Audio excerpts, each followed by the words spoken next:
franchise you've been following for years, like I have been with Pokemon, and then they release a product that feels like a slap in the face to the player base and to people that like genuinely want a good product from Game Freak and Pokemon, only to just be like, and then they didn't even bother to fix it. What stung even more was that they released DLCs before fixing any glitches, and they didn't fix most of the glitches.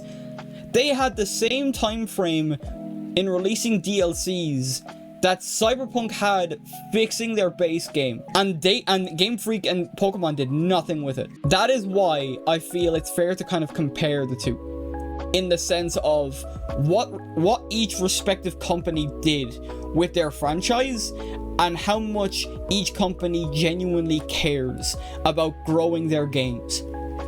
Cyberpunk did the unthinkable, because a lot of people wrote off Cyberpunk straight away. And then, like I said, they also had circumstances where the anime came out. Then they were fixing all the bugs and glitches. Then Phantom Liberty released. So they had, and then they had the 2.0 update alongside that. And it was like, they caught lightning twice.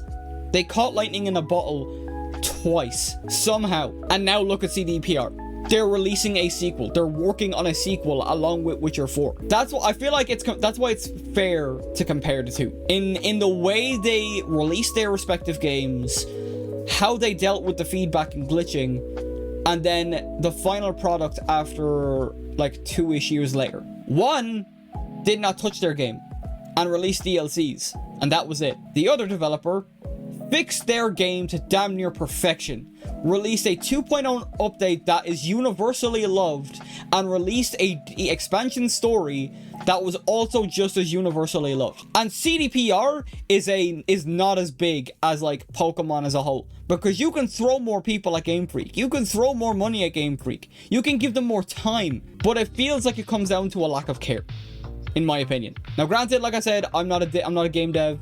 I don't know what's going on behind the scenes between either of these companies.